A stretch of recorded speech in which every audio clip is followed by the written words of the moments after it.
The internet has a massive effect on how players play games nowadays, and I'm not just talking about online multiplayer titles. There's a vast amount of online information about almost every game on the market, and this has fundamentally changed how players approach games. Many years ago, players were largely on their own and had to work out how to complete every bit of a game for themselves, whereas now, there's a huge amount of videos, wikis and guides intended to help struggling players. In this video, I'm going to take a look at how online gaming content has shaped how we play games, and to do this I'm going to be using Demon's Souls as an example, because I think it's quite a good one.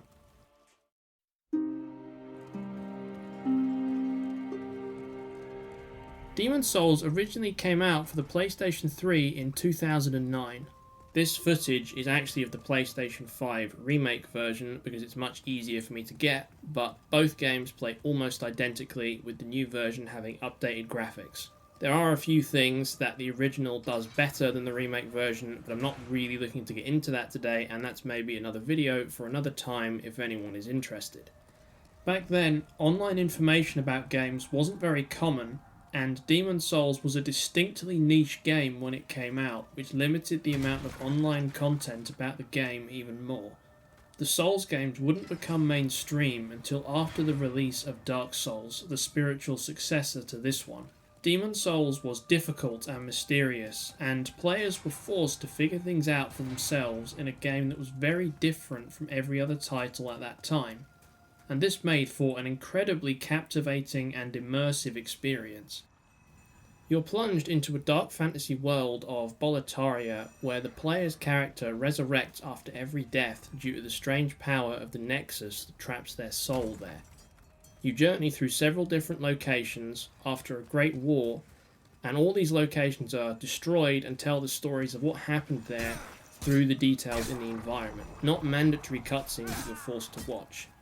The story of this world is largely told through reading item descriptions that players could miss, or optional characters that are again very easy to miss. In addition, the mechanics of this game are, or more accurately were, unique. Players could leave notes on the ground to give each other warnings about danger, you could summon other players into your world to help you beat a difficult boss, and you could also get invaded by another player. Invaders can come into your game world against your will and try and kill you, and you had to fight back against them. Even forgetting the game's innovative online features, most of the core gameplay mechanics were brand new as well. The stamina bar forced players to carefully consider their actions in a way that other RPGs at the time didn't. The way that the attributes affected your character progression and what the weapon letter scaling grades meant weren't known by players back then, because this game was the first of its kind. If you were playing this game shortly after release, you didn't know what the best character builds were, where the best weapons could be found, and you probably didn't understand what the obtuse world tendency system actually did and how to manipulate it. There's a sense of ethereal mystery that flows through the veins of this game, both in its story and perhaps more crucially, its actual gameplay mechanics. Magic feels more magical because good spells can be hard to come by and make a big difference. Legendary items feel legendary because they often require advanced knowledge of the game's systems and world, and these have unique effects or bonuses that can't be gotten anywhere else. I've beaten this game countless times by now, and there's still several weapons I've simply never gotten due to the steps required to obtain them. Demon's Souls didn't give players very much information about the world, but to rub salt on the wound, the game cut your max health in half when you died. Repeated deaths could spawn additional Black Phantoms in a level to make the game even more difficult. You lost all your souls, which are the game's currency on death, and checkpoints were infrequent, meaning you could lose a lot of progress depending on where you died. In other words, this game was pretty difficult, didn't give you a lot of information about how to make it easier, and punished you quite severely when you actually made a mistake. So if there was any game where players would get stuck and want to resort to using an online guide to help them finish the game, it's this one.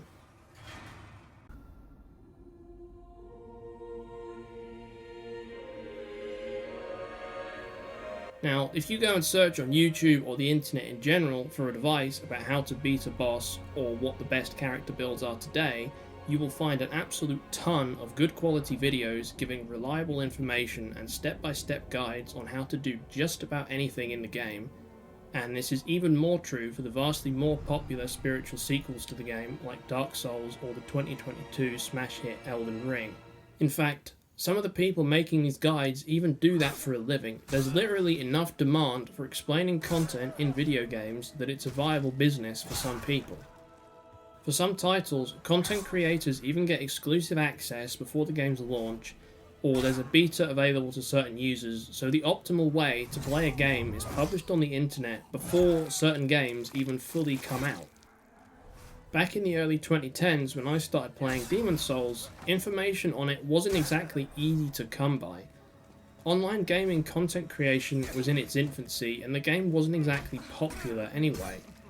YouTube only launched in 2005 and gaming content was just starting to become relevant round about the time Demon's Souls came out, but mostly for the popular games of the time like the Call of Duty series and other big name shooters. For context, back when Demon's Souls released, having 100,000 YouTube subscribers was considered to be very big and no one had even close to 1 million. Other sites like Twitch didn't even exist, practically no one live streamed games, and both the quantity and quality of online information back then was much lower. Don't get me wrong, guides for games, especially multiplayer games, have existed online for many years, at least since the 90s and probably in some form ever since the internet was invented. The thing is, for many years, most people didn't use these guides because they either didn't know they existed, because they were quite niche, or because the quality generally wasn't as good. They were nowhere near as comprehensive as the online wikis and video guides that we have now.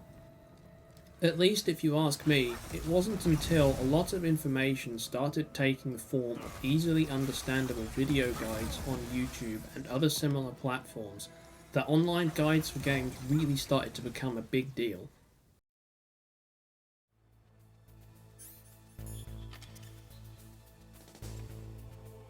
I remember playing the original Metal Gear Solid game and regularly getting stuck on each new puzzle the game included.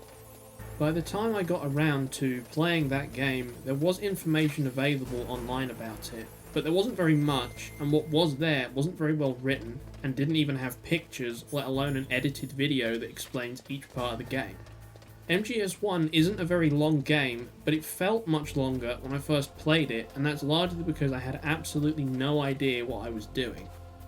As a side note, it's quite common that many people think games are easier than they used to be. Whilst there is some truth to that statement, I think at least some of this is due to the fact that nowadays you can look up the answer to any puzzle or problem you have in a game to get past it. Whereas before, you would have just been stuck until you worked it out, or maybe someone would tell you. Information on Demon's Souls did exist when I first played the game, but it was largely available through text guides on sites like Game FAQs and hearsay posted on various online gaming forums.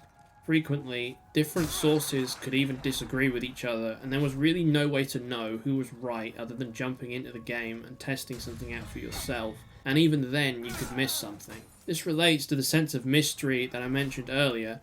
Trying to understand the world of Boletaria was difficult, and the original release of Demon's Souls was one of the last games I remember where the internet was of fairly limited use, and this was definitely something that changed over time. As I replayed the game over the years, I noticed more and more information about the game was available each time I played it. By the time we arrive at the release of Elden Ring, things couldn't have been more different than when I first played Demon's Souls. The game was streamed by countless players, meaning that struggling users could easily check out a ton of other people's strategies to get through the game easier. Guides were created extremely fast, and online wikis were populated with detailed explanations of how all the spells worked mere days after the game came out. Someone even created an online map of the game within a couple of weeks that shows you the locations of important items like the seeds that upgrade your healing flask, which make a huge difference. And the prevalence of online content about the game caused, or at least accelerated, the fast spread of meta playstyles. In other words, the spread of the most effective tactics throughout the player base. This includes things like using a katana with the Rivers of Blood weapon skill, the Moon Veil, the Mimic tier summon, the heavy weapons with jumping power attacks, Bloodhound Step, and several more things. What these strategies actually are isn't important, but the thing that is important is the fact that the internet very quickly discovered that these were the best playstyles on release, especially for completing the hardest content. Now it might sound like I'm criticising the balance of Elden Ring here, but really I'm not. The way that the attributes and soft caps on the stats work is similar to Demon's Souls. The way that the weapon damage scaling works is practically identical. The game still uses the same old stamina system and gives players the same 3 defensive options of blocking, rolling and parrying. There are still fast rolls and slow rolls depending on your weight. Magic is still largely blue projectiles that you shoot at enemies, and the game has the same online features that allow you to send messages to other players, summon and invade. The controls are nearly identical with a couple of changes, and the types of character build that work really well are largely the same with a few minor differences. Demon's Souls has a distinct meta like Elden Ring does, with some options being better than others, especially now that every facet of both games is well documented. The thing is that, at least in my experience, the meta took a lot longer to spread because the information about the game just wasn't there. The experience I had of the first playthrough of both of these games was completely different, despite them being pretty similar in a lot of ways. Demon's Souls was mysterious, with every new discovery feeling like a reward that, possibly, not many people had found, whereas Elden Ring felt like travelling a fairly well-trodden path just days after release.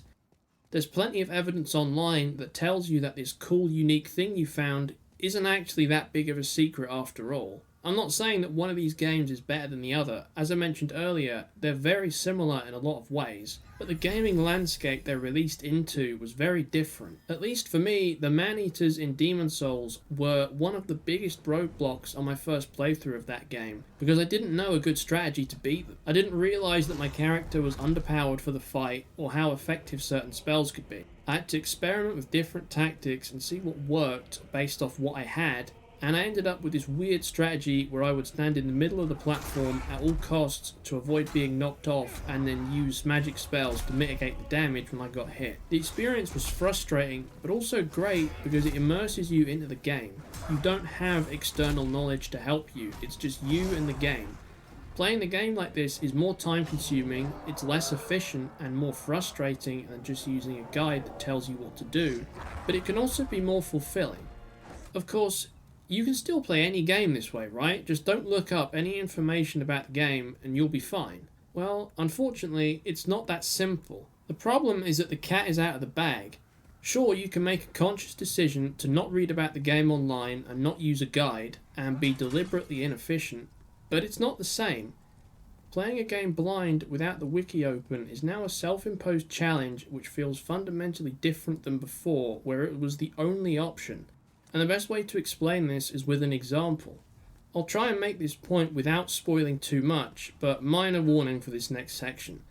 There's a bit in Demon's Souls where some dead bodies start showing up in the Nexus, which is the game's hub, and you need to work out why.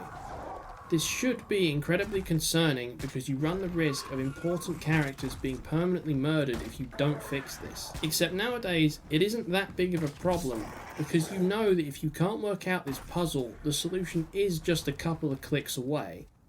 If your back's against the wall, there's some YouTuber somewhere who's got you covered. And once you know this, you can't go back to how things were before. You can't go back to a time when it's just you and the game. You can't forget knowledge that can make you more efficient. This issue is even worse in multiplayer games. In a lot of titles, other players expect you to do your research and to use the meta weapons, classes and strategies to be the most effective you can be and not drag your team down, because you know the other team will be using the optimal strategies. This is especially true in competitive games with an esports scene, but also extends to more casual games and cooperative games like MMOs as well. Instances can be completed a lot more smoothly if your party has an idea of the mechanics before they go in, but this reduces the surprise and immersion of learning the encounter as you go. It's a little bit like being expected to know the plot of a movie before you walk into the theatre. The availability of information has changed gaming because it has changed how players play games. Over the past decade, information about games has become more and more freely available, and this has caused players to adopt meta playstyles more often than before, and depend on external sources of information when playing through games. As a player who usually prefers to experience games whilst knowing as little about them as possible, this has some downsides, like knowing the solution to any problem you have is just an internet search away, and that you could be playing more efficiently by looking up more information. It's more difficult than ever before for designers to craft a mysterious, immersive world when so much information about games exists online, sometimes before the game even comes out. With that said, this isn't all bad. I would estimate that completion rates of games have gone up due to this. Gone are the days where players would get permanently stuck on some obscure puzzle with a nonsensical solution, and at least if you ask me, that's a distinct positive. Games are arguably more accessible than ever before, and if a helping hand from a stranger is what allows someone to fully enjoy a game, then that's a good thing as well. We can't go back to how things used to be before, so it's pointless trying or pretending that we can. Instead, designers should be cognizant of the fact that a lot of players will use external sources of information if the information isn't available in-game. This is possibly an argument in favour of including more explicit explanations of gameplay systems and things like quest logs and map markers that tell you where to go. Hidden stats on weapons aren't exactly hidden when the wiki tells you about their existence. Secrets aren't secret when they're pointed out by someone else. If players are going to have a guide open on their second monitor, it might ultimately be an improvement to the overall user experience to include the information in the game instead, though in many cases this will be an additional expense. This might not solve the problem anyway. There's definitely a segment of the gaming market that enjoys min-maxing, and these people will probably watch videos about their favourite game to make sure they're not missing anything, even if the information they need is actually available in-game. I also don't think designers should stop putting secrets in their games either. Making discoveries is one of the most enjoyable parts of gaming. Perhaps an alternate solution is to add more secrets, not less. This way, it's less likely that a Google search will reveal all of them. Another possible idea is to have some kind of randomization in areas of the game. This makes it more difficult for a game to be completely solved by online guides. This has the substantial drawback of making players less able to exploit knowledge they may have acquired from previous playthroughs, which is very satisfying to do in and of itself. Ultimately, in this modern era of abundant information, the key is probably to strike a balance. You don't want to make the game so obscure that players are breaking out the wiki 10 minutes after booting it up for the first time, but I wouldn't shy away from including secret content either, just because someone on the internet will point it out. I hope you enjoyed this video and found it useful. Thank you for watching, and I'll see you in the next one.